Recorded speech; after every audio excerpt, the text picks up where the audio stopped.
everybody. Welcome to FanGirl Friday. My name's Anita Castellar, and this is FanGirl Friday Live, where we talk about licensing, fandom, the business behind fandom. I'm so glad that you're able to spend some time with us. Thank you for tuning in and showing up.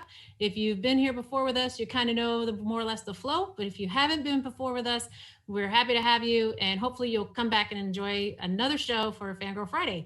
So, without much further ado, though, I want to bring in my good friend, Stephen Hayford. Yay, Stephen. How are you? Good, very good. Thank you. Yeah. So how have you been doing during this COVID time?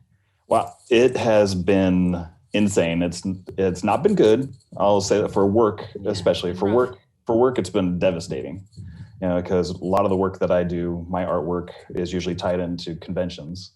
So when conventions are canceled, so is my work. Yeah. So it's not been a great time, but it has also given me a lot of inspiration for creating new pieces that aren't associated with my entertainment clients. So that's been fun, being able to do some personal work I haven't been able to do in a long time. Oh, that's sweet. So why don't we talk about what exactly you do? So I know that you're a photojournalist by trade. I know you've been in photography for many years. You and I know each other for quite some time as well, from my Hasbro days and beyond. But I got to know you then. But I want everybody else to get to know you. So tell us who you are and what are some of your fandoms. Let's start there. Yeah. Okay. So I'm a diorama artist, which means I build miniature scenes and then populate them with action figures, and then I photograph them. And so my clients generally use the end photograph as posters, things to promote movies, to promote fandom online. So it's been fantastic because, my whole journey started as a kid playing with action figures. So my life has come full circle. Mm-hmm. And now you get to play with action figures again. I always say I'm a grown man who gets paid to play with toys. So you can't beat that. Yeah, that's true. I mean, we have good jobs in that respect. That's right. That's play right. with toys and cool new products, keeps us young. Yep. We're always up on the next thing. So exactly. But so how did you start creating diorama? Well, you said you were a photojournalist like a long time ago. So how did you get transitioning into building dioramas and then photographing them? Yeah. So I was in photojournalism for 20 years, and I covered a lot of death and destruction. And I needed something to do when I left work to, kind of cleanse that. And I was always a big Star Wars fan from childhood. I had everything vintage, and started collecting again when the Power of the Force line, Power of the Force line 2 came out, and so. But I wanted to do something that was more creative, so I could exert some energy. So I started customizing action figures. So I would make figures that Hasbro hadn't done yet, characters in the back of the cantina that no one even noticed, on film. Yeah. And but that wasn't enough for me. I was like, I want to see them in a scene. I always loved stop motion and everything, so I wanted to see them in the scene. So I started building the scenes, and that was really cathartic. And so as a photojournalist, it made sense for me to photograph them.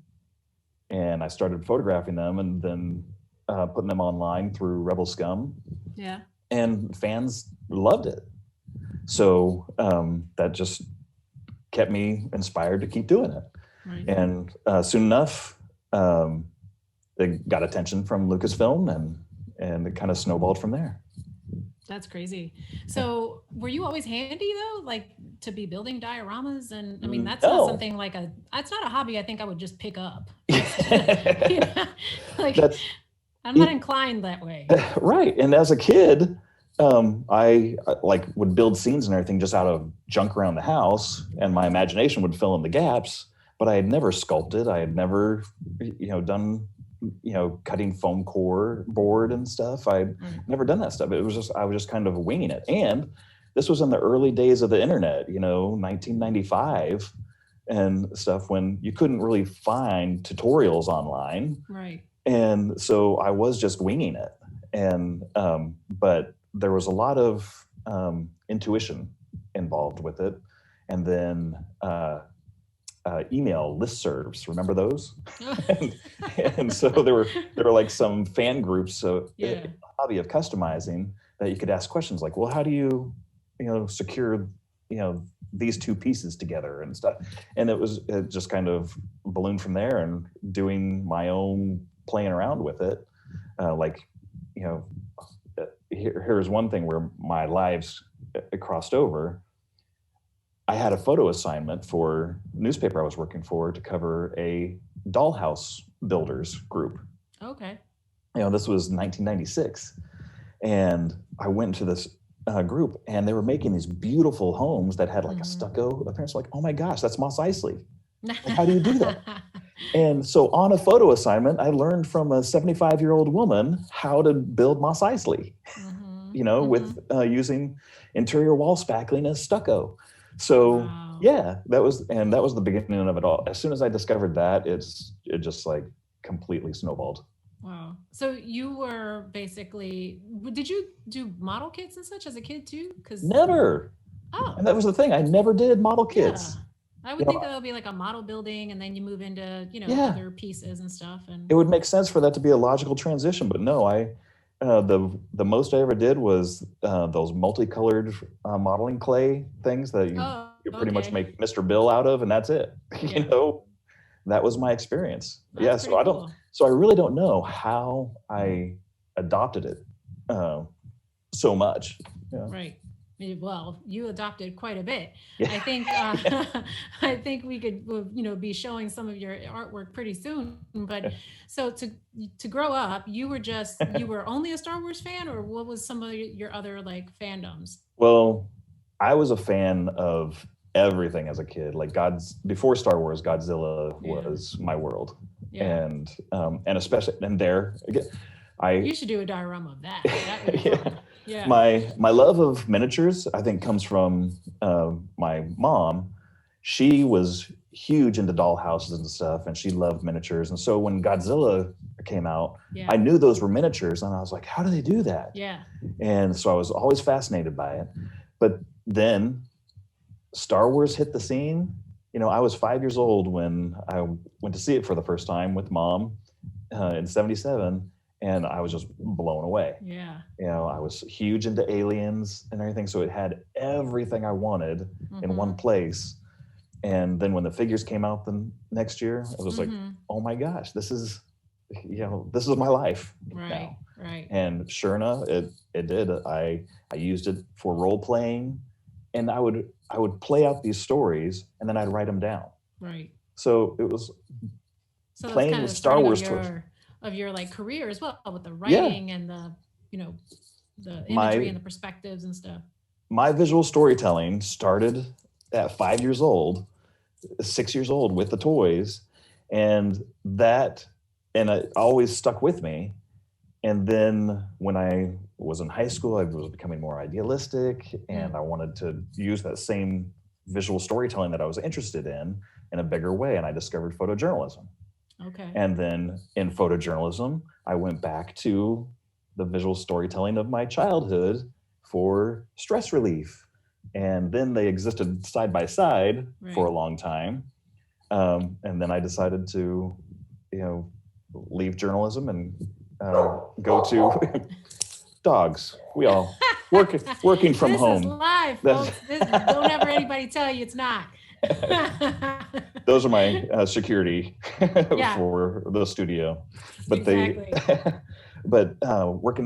I was doing those things side by side. I was doing exhibits with some of my diorama work. In fact, my first exhibit was in '97 with a science museum in West Virginia, and they took a bunch of my Star Wars dioramas because they did a thing about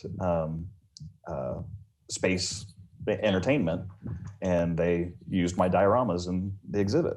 Well, why don't we show one of those? Which one would you like to show first? Like, let's actually show example of what your I think your dioramas and your photography look sure. like. I think Star Wars fans know me most by my satire with Stormtroopers, and so Trooper Break 2, the Stormtroopers in the break room, that was a huge hit with fans.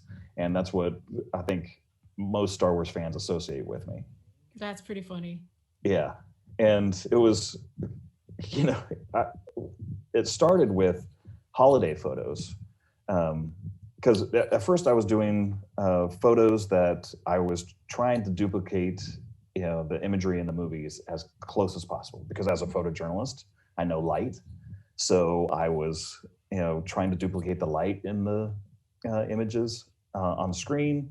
I was trying to get the exact pose of the figures, everything. And one of the biggest compliments to me in those early days was when people would say, I thought that was a frame from the movie. Oh, It's yeah. It's like, yeah, that's great. That was great.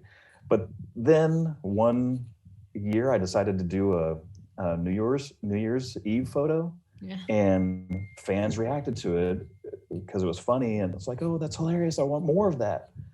So I did the next holiday, and they wanted more and more. And that was what Lucasfilm liked too, was, you know, the holiday photos. And it was Steve Sansweet and Pete Vilmer, when they were working on The Vault, they asked if they could use one of my most popular holiday photos, Dad Carves the Turkey, which is a scene in the Bespin dining room.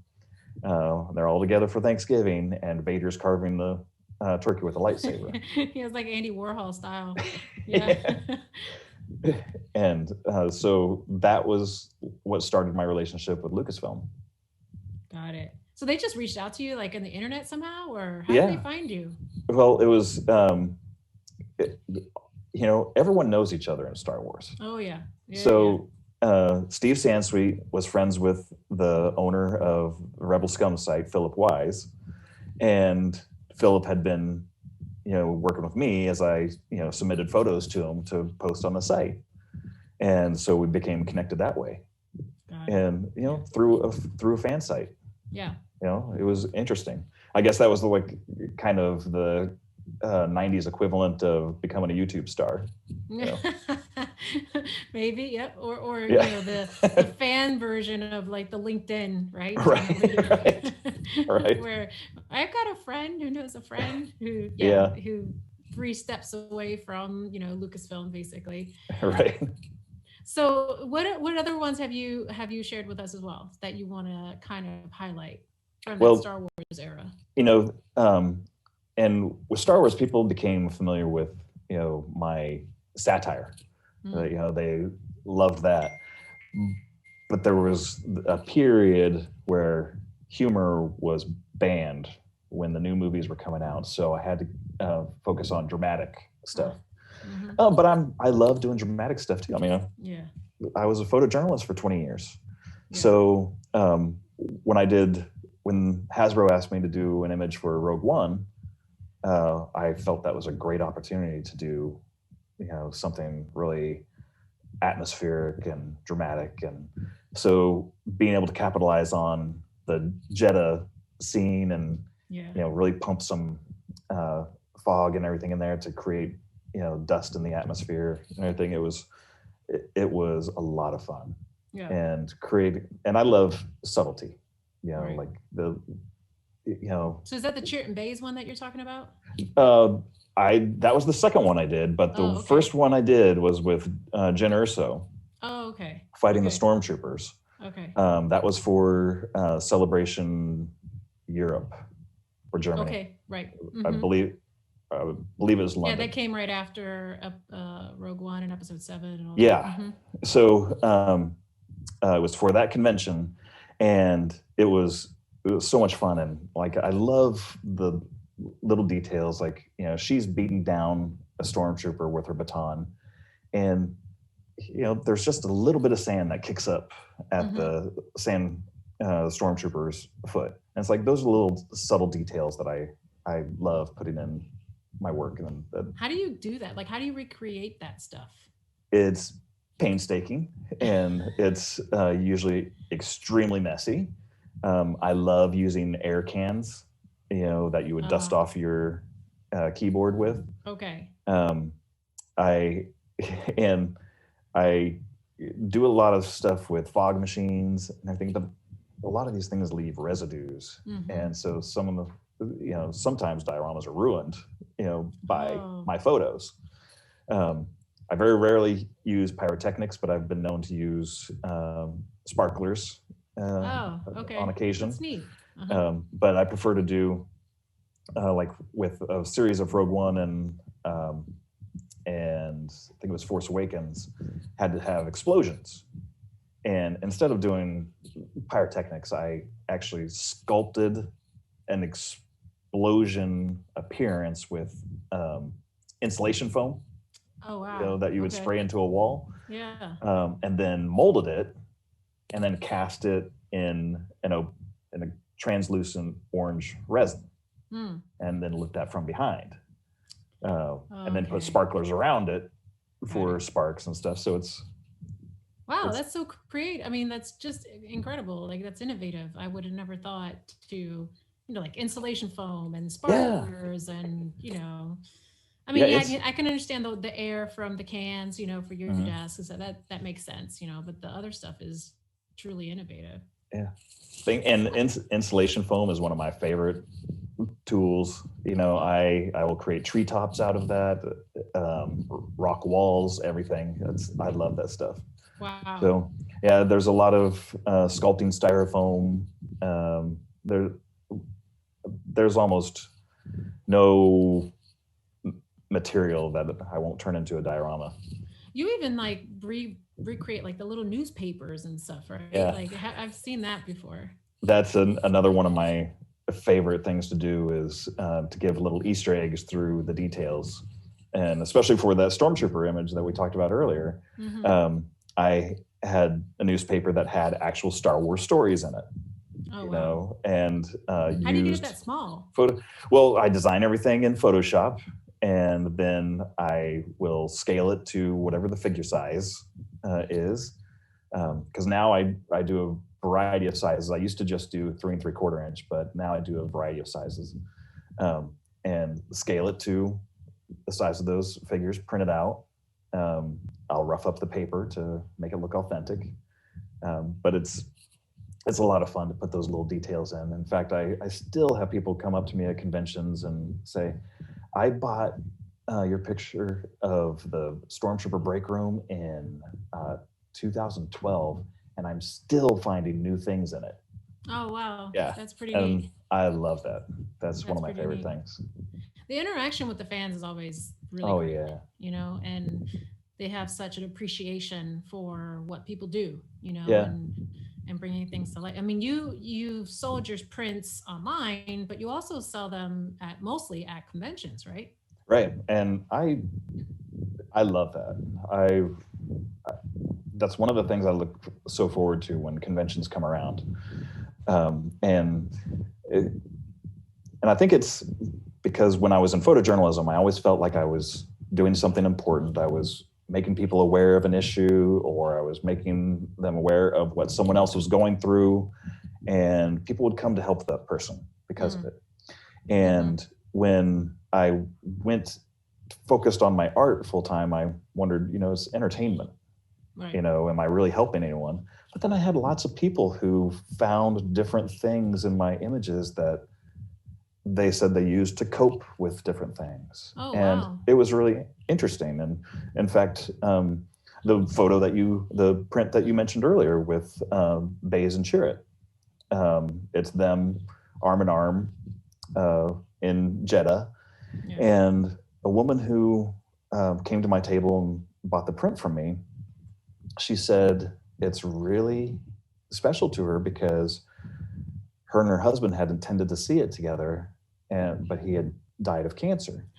Oh. And so when she saw the print and saw the relationship between Baze and Chirrut, she knew that was, what her and her husband were experiencing, and she wanted to get it in his memory. Right. And that was just amazing to me. Right. That someone could have that kind of attachment to, something I make with toys. And that's they might be toys, but people have such strong connections, emotional connections to those things. And so I care very much about the fans and what they experience through, the artwork, they're collecting everything. Yeah. I mean, that's the hook, right? That's what kind of connects everybody who's a fan of something. It could be a football fan, it could be, Right. doesn't matter really. It's just kind of that common piece for the community. Everybody can join together on some fashion on what that topic is. They want to connect with people. We Right. inherently are social creatures, so we want to connect with people and hang out with like-minded people. And sometimes somebody does something like that speaks to us, and we want to own that thing. And whether it's an Right. action figure or a print, I really feel like that's what the key is to all this, what they call fandom, or stuff that we buy. Yeah, I totally agree. I totally agree. And I see it all the time. And just in messages I get from fans or talking to fans at the conventions and everything, even the clients, So you have commercial clients. Yeah.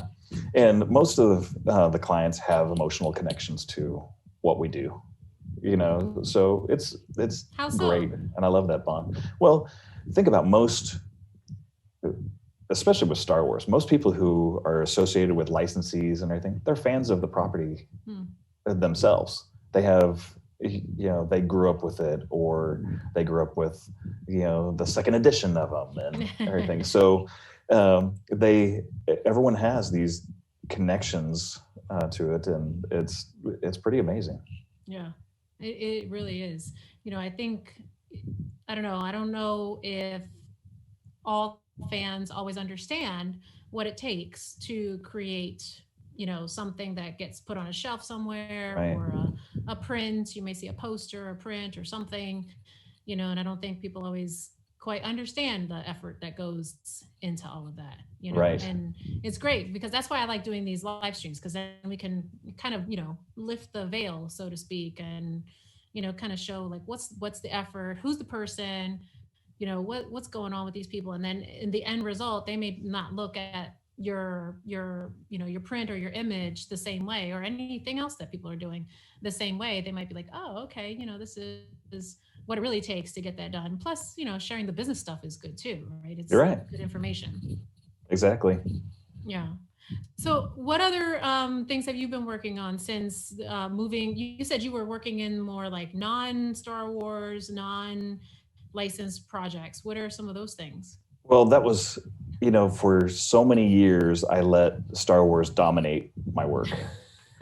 And it's kind of easy to do that. Yeah. And so it was easy for me to not reach out to other brands and everything. But then when Toys R Us went bankrupt, I thought, well, it doesn't affect me too much because I've only done a couple things for them.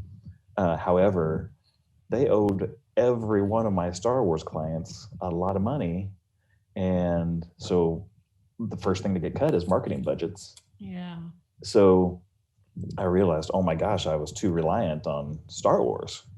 And so I started reaching out to other toy companies and able to get back to people who had been reaching out to me. And so it's been really good because, I've done little things for Fox with Aliens and Universal with the Universal monsters and stuff. Yeah. But then now there are so many great new small toy companies. Yeah. And Boss Fight Studios doing some amazing work. And one of my favorites is Chicken Fried Toys. They're doing Western themed figures, and they're just so amazing. I think we have maybe a couple of those this year too, right? Yeah, and that's been incredibly fun to work with. And it's when you get into something like that, where the people who are creating are very passionate about what they do, and the product itself is extremely high quality, great detail, invokes emotion. Right. It's like hard not to be inspired. Right. So these things that I've been able to do with them, it's been so much fun. Right. And really, like, reinvigorated my creativity. Oh, that's cool. Absolutely, yeah.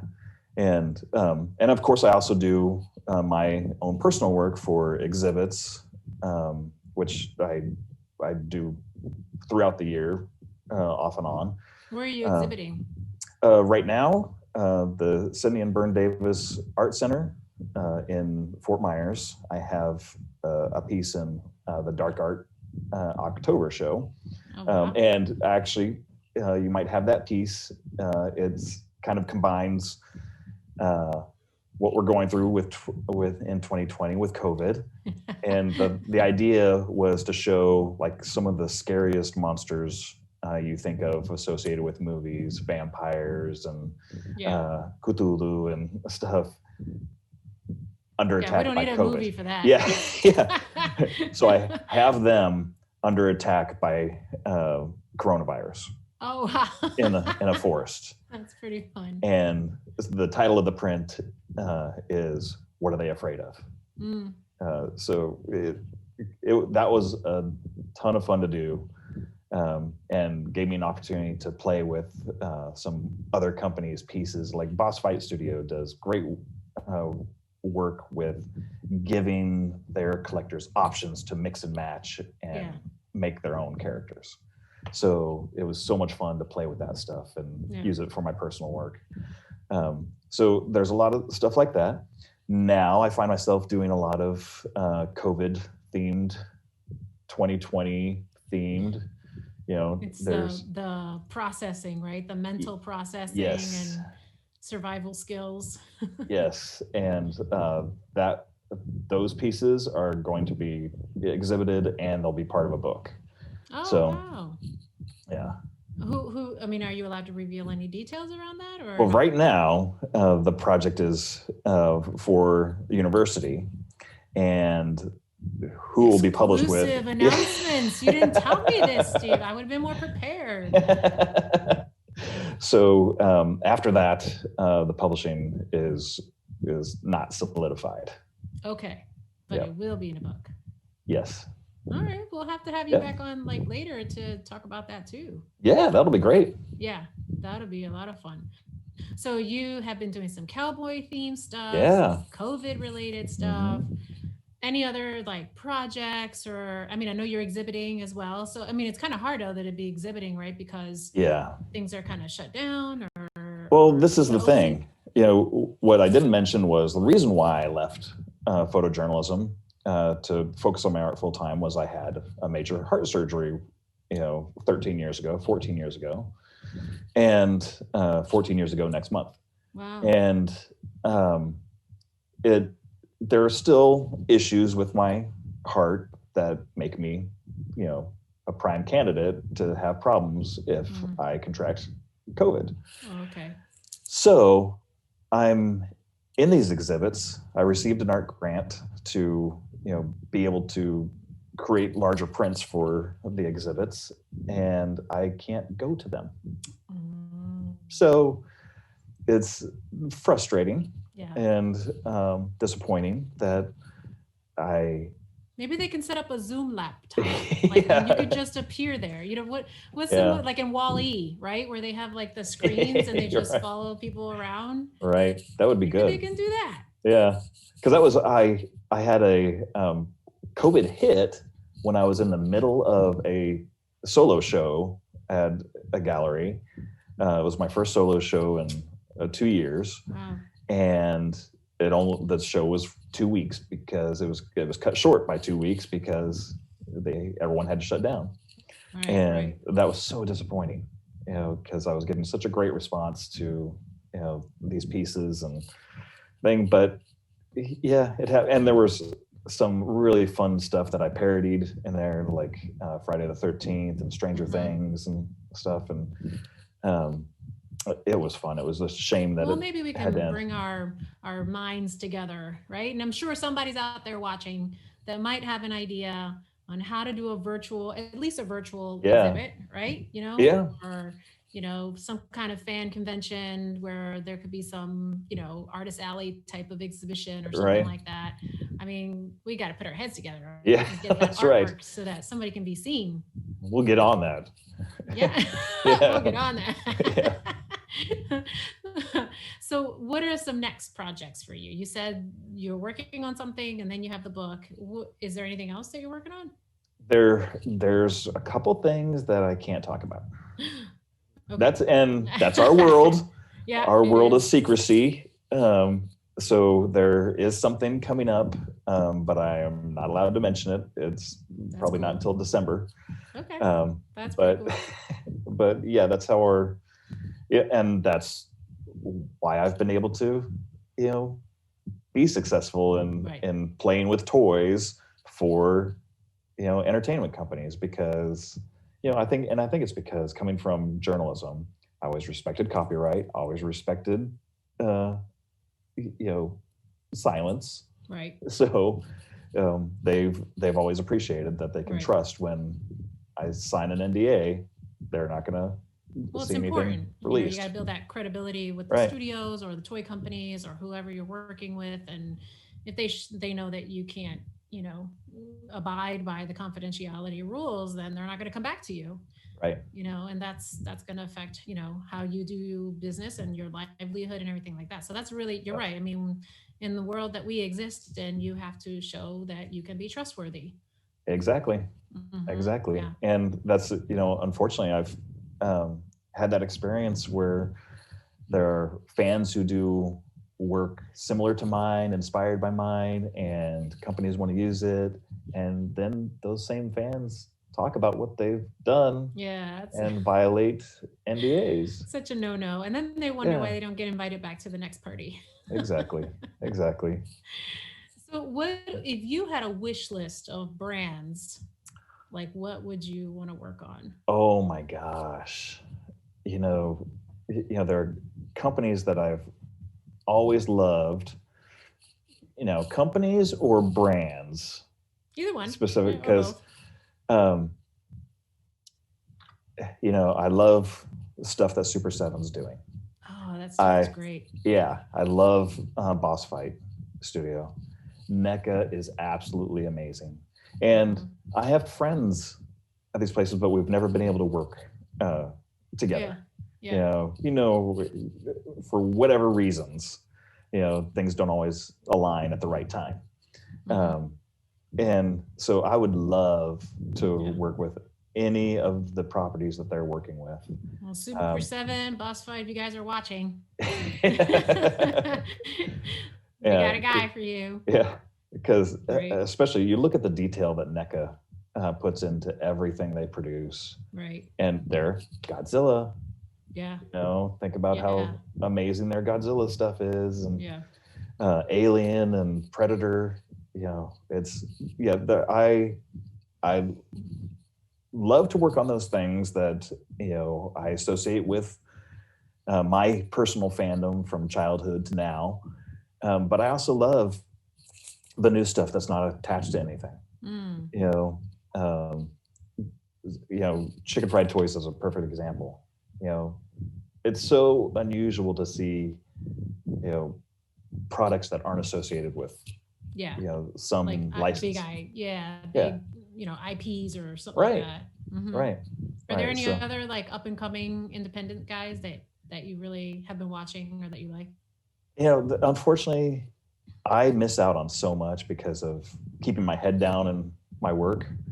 Sometimes it's not until I see Facebook posts from, someone else posting a Kickstarter that they're following. I'm like, oh my gosh, someone's doing that? Yeah. Like, that's amazing.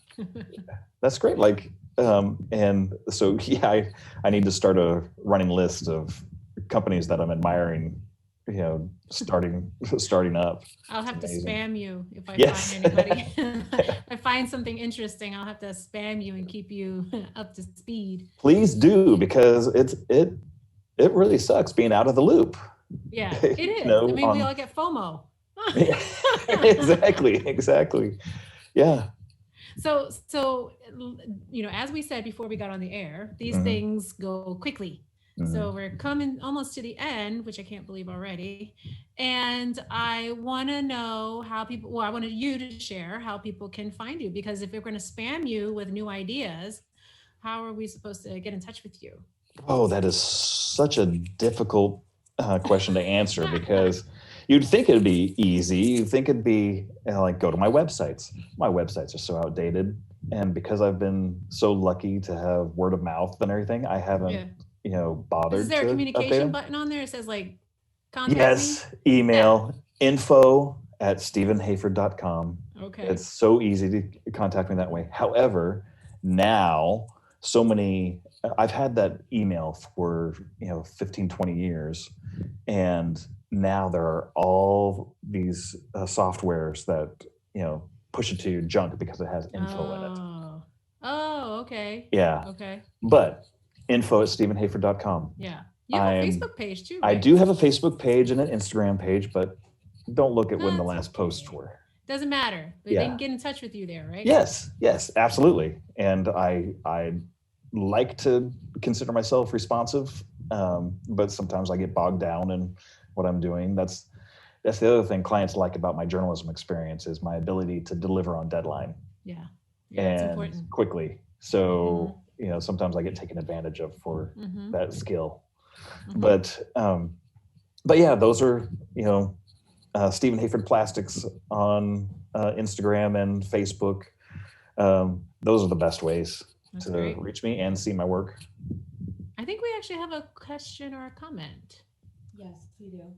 What is the biggest challenge you have encountered during doing dioramas? What has been the biggest challenge you've encountered doing dioramas? It's hard to say. There are a couple things. There's, diorama building is not for the faint-hearted. It's dangerous. How's it dangerous? I have cut my finger with X-Acto blades. I have gotten resin chemicals in my eyes from splashing because working fast on deadline. I use safety first, folks. Yes. Wear the cut gloves, wear the goggles. Yes. And hot glue what guns. We're learning today, Stephen. It's what we're learning. Hot glue guns are your best friend and your worst enemy.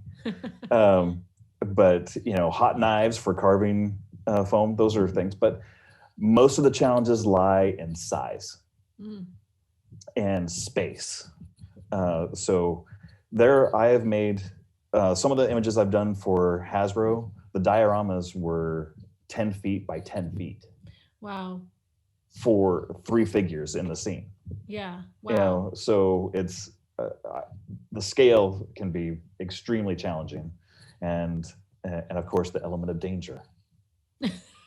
Yes. Yeah. With resin in the eye. Resin in the eye. Don't do that at home, kids, without supervision. Yes. Especially if you're over 40. Oh my goodness. Funny story, like I went years without cutting my fingers with X-Acto knives, just working fast.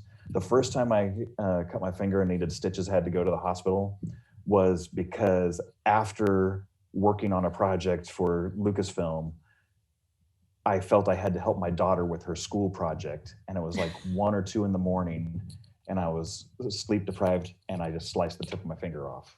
I'm like, thanks for something that I'm not even getting a grade on. Well, you know what I'm getting out of that is that we should not help them with their homework. That ceased right then. It was over at that point. She was on her own. That's it. I think that's the biggest message I got out of that. Yes. Because we're not getting the grades. I'm not getting the grade. That's the takeaway. Yes. Yeah. You on your own, kid. Oh my gosh. Well, Stephen, thank you so much for being on with us. Oh, you're welcome. Thank you for, taking the time. It's always good to see you and hear from you, of course. And then, so you guys that are out there and you're tuning in, thank you again for tuning in. Thank you for spending some time with us. We do appreciate it. Again, it's FanGirl Friday. So welcome back every Friday. We will have a new guest every week. Who shall it be next week? Who will it be? It's a big mystery every week. So tune in. We do post it out. But again, my name is Anita Castellar. We shall see you soon. Thank you very much, everybody. Bye.